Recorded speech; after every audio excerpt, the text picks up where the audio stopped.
Thank you so much for inviting us to talk here. So, haha. So this is a building in danger of being torn down. It's not unique in any way. In fact, there exist hundreds of these town halls all around Norway, mostly built around the same time, the 50s and the 60s, as part of a political project to strengthen the political power of rural Norway. The architecture assigned to these kinds of buildings were in line with the ideals of the time. They were supposed to look cheap and rational so that people wouldn't believe the government was wasting money on public architecture.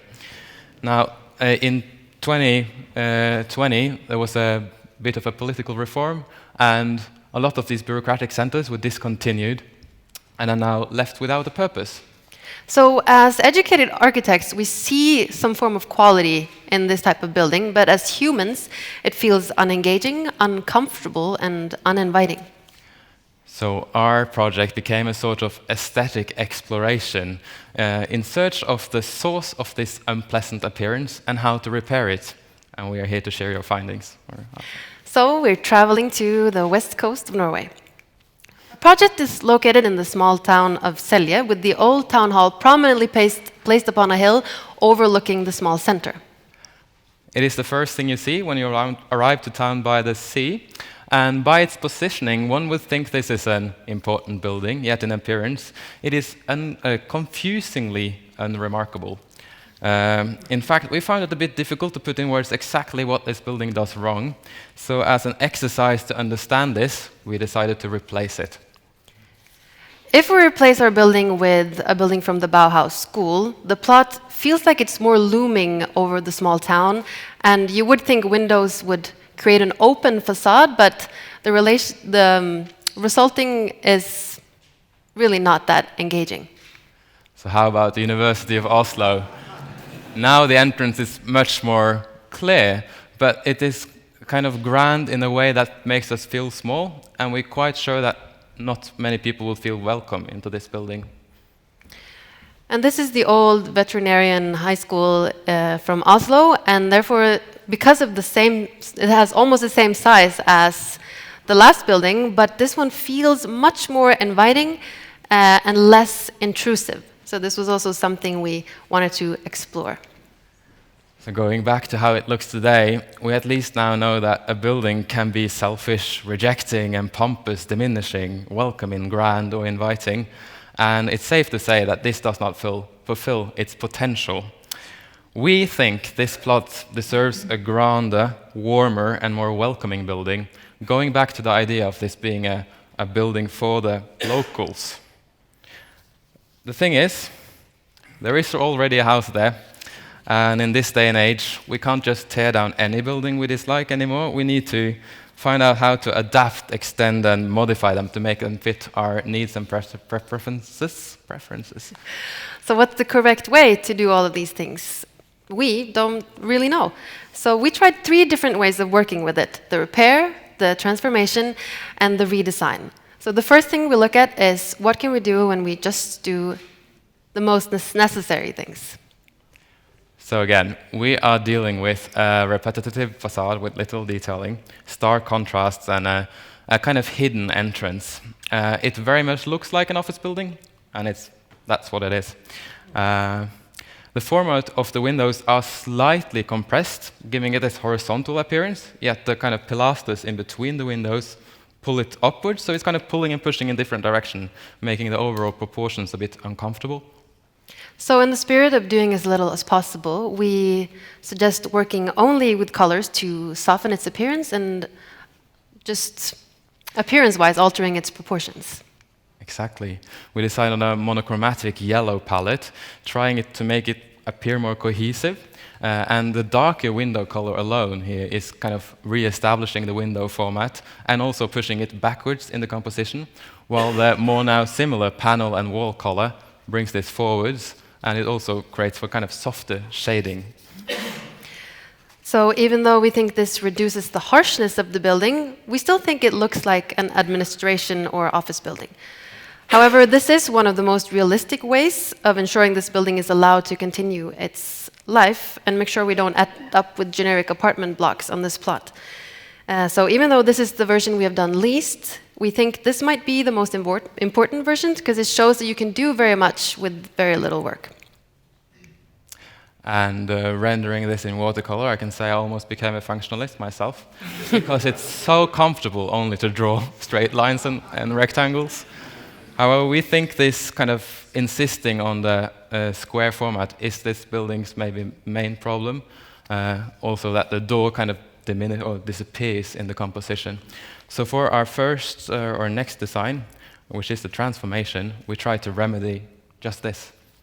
So just for a second to go back to remember what we have, and then to our transformation.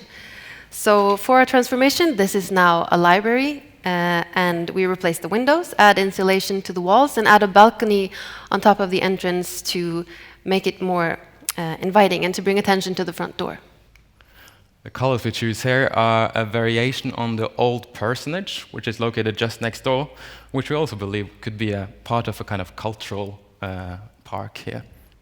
We propose adding a backyard to the building to make an outdoor area towards the south and to get more space for the program. And here's a watercolor rendering of the back facade section through the new library extension, where you see the backyard and backyard entrances. Now a full set of all these designs can be found in the exhibition area if you're curious to look at it later. But where do we go from here? Up till this point, we have kind of been putting functions within the constraint of this very rigid building. What if we try a different approach? What if we first decide what we want and then try to modify the building to fit this need? So for our final design, we try to push the boundaries of what this building can become by adding architectural element and imposing symmetry and hierarchy.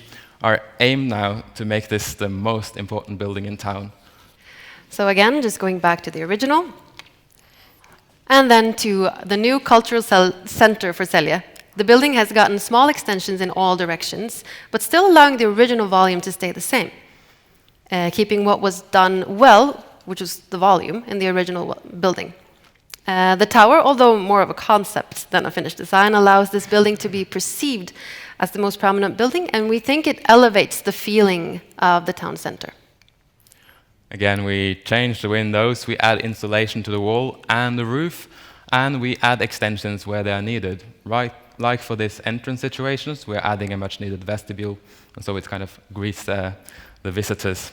As for colors, we are going for these earthy tones for the walls with this delicious red for detailing, make it appear more elegant, yet not overpowering the situation. This building has a different architectural style than what's traditionally seen in this town and rural Norway in general.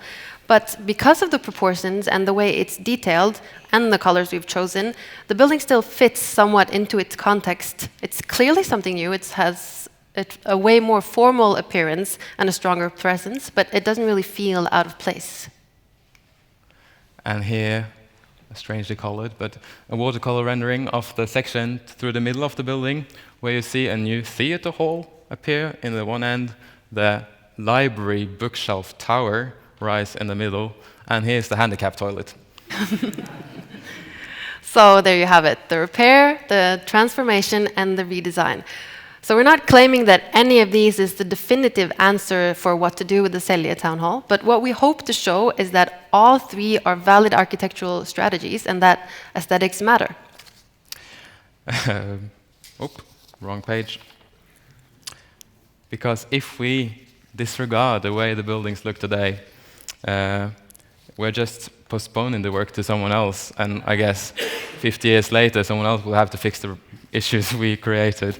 A repetitive and functional building might serve the needs of us today, but it rarely captures the appreciation of the local community. So we really believe in the idea of aesthetic sustainability, that buildings people like are way more likely to be taken care of. So if we want architecture to last, we must allow it to be meaningful, engaging, and beautiful. So like Sigurd said, if you want to read more about our project, it's in the exhibition hall. And we're just recently graduated, so we're open to collaborations, commissions, or just a job. Thank you very much.